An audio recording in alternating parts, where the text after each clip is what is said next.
Hello world, Chiron here, bringing you a redstone video. I know I put in the title that we were going to be talking about a severely underutilized redstone circuit, but I want to start the video off with two fairly common redstone circuits, just to make sure that you're aware of these because we're going to be using the circuit in a very similar way.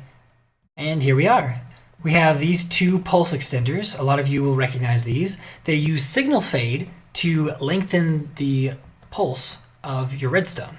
So let me go ahead and demonstrate these a little bit. So this one right here works just like that. It will fade out the signal. It's fairly fast. This one is very much the same, except it's a little bit slower because if you notice in the circuit here, we've got one piece right here where the signal has a chance to fade, while this one has 1, 2. So this one, every single time it goes around, it will fade 2.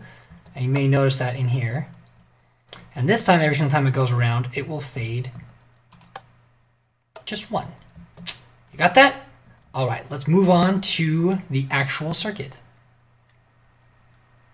And there it is. So as you can tell, this is very similar to the second one we did there, except it's got one extra block. So now it no longer has that little signal fade anywhere. So if we click this, it just stays on. Click it again, it does nothing. It's like, oh, well, that's useful. It's totally not. Well, let me show you how you can make this a lot more useful. First of all, if you change this to subtract, and then we want to go ahead and put a comparator there so that we can read this item frame right here. And then if we put an item in there, it's going to be reading 1, and so this one's going to be subtracting 1. So every single time the signal goes around, it's going to be subtracting 1, just like that one over there. So we press the button now, and ta-da! Now you're thinking, well, if it does the same thing as that, why don't we just use that? Because this has got extra, extra little circuitry here. Well, this has variable speed. If we switch that right there, if we change what we're subtracting, now it's subtracting 2, just like the one way over there. And that's not all. If you put in a repeater right here and switch that to subtract, and then you put a signal into here, so now it's going to subtract everything from this, so it puts in nothing, and it's going to shut it off. So if we then push that there, turn this off, it goes, turn it on, it stops. So you can stop it right in the middle of wherever you want. Pretty cool, huh? Well, I don't know about you, but I'm kind of getting tired of pressing this button to reset this whole thing. So what we're going to do, place a torch here so we can grab that signal out of there saying, okay, when this whole thing is off, this will do something. It'll turn on. And then it will inject the signal back through this block. So as you can see, it's already running actually. It's automatically resetting itself. And guess what? We can, right in the middle, shut it off. And that's actually a little too fast, so I'm going to go back to 1. So you can see that a little bit better. And there we go.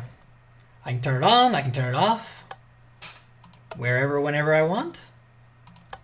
And it works beautifully. Now, another thing is, because this is instantaneous, it's redstone signals, we're not using hoppers or droppers or anything like that, we can, whenever we want, press the button to reset it. Let's count it down. Oh, nope, reset. Now, let's look into a little bit more practical application for this particular circuit.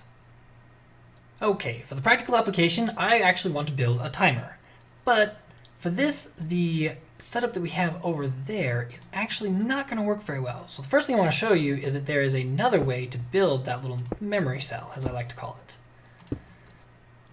All right, so if we go like this, and we put our redstone dust here, and then we have comparators there and there. If you notice, these comparators are now set up so they're in a little loop with each other, and there's no signal fade anywhere. So then it will hold the memory. It will hold whatever we put into it. Got it? So then over here, we're going to go ahead and, oh, not that. We're going to go ahead and switch him over, and then we're going to place our comparator for our little input over here. I'm not going to put anything in there yet, but all right. So then we had our little reset mechanism over there, which was fine and dandy, but when you're counting with numbers, you only want to go to 10, not all the way up to 15. So what we're going to do this time is pull out the signal. I'm going to cut that off.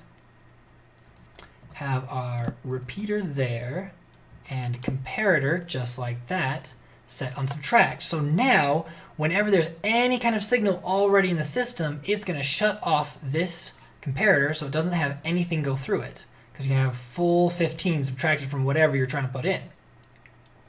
So then we're going to go ahead and set up a furnace right here. And this furnace, if you notice, I've got it already set up. So it's got 2 full inventory slots so that it is now outputting 10. So this is injecting 10 right here. So that is 10. Now, if we go ahead and put this in here, notice it counts down. Now, I know the last light's not activating over there, but I assure you it is going through. Let me see if I can catch it. Oh, nope. Right there. Nope. Yeah, there we go. So it's still in the calculations. It's just not fast enough to update this over here. So it can calculate very quickly when you're putting in the signal, sometimes a little slow on displaying it. So you got that? It's working. Beautiful. Now, quite often, you can have a countdown, but just having 9, 8, 7, 6, 5, 4, 3, 2, 1, that doesn't get you very far. So let's see if we can get a second digit in. Let me get this set up and I'll be right back.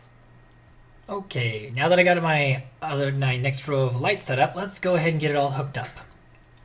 So first of all, we need to pull a signal out of this, and we want it whenever this one hits 0, right, to send out a signal. So we're going to go ahead and stick a torch on here, and then a block on top of that so we can get it up here where we can work with it.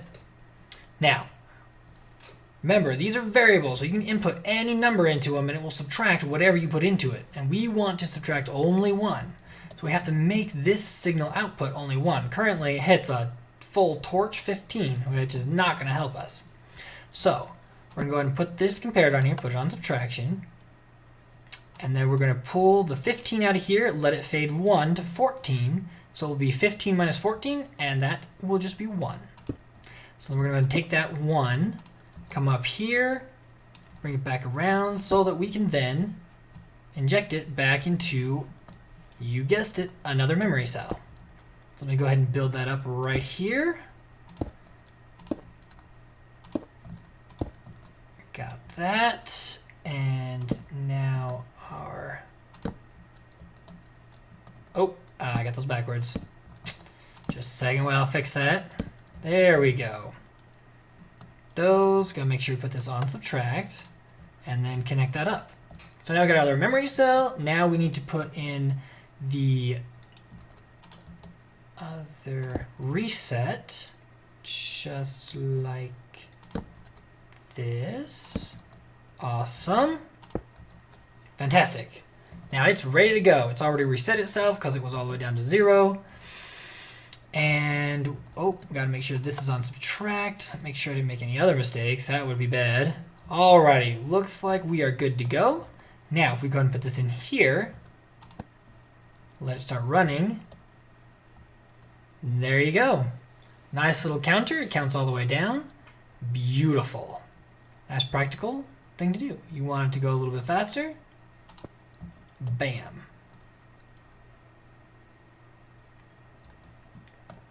All right. And there you have it. Now, I know what you're thinking. Okay, it's really cool. We got this thing that counts down, all that kind of stuff, but I want to count up. I want to be able to add to it. Well, I can assure you there is a way to add using comparators, but unfortunately, that is all I have time for this episode. If you want to check that out, you're going to have to subscribe and check out my next video. All right then, I will see you then, and hope you have a wonderful day.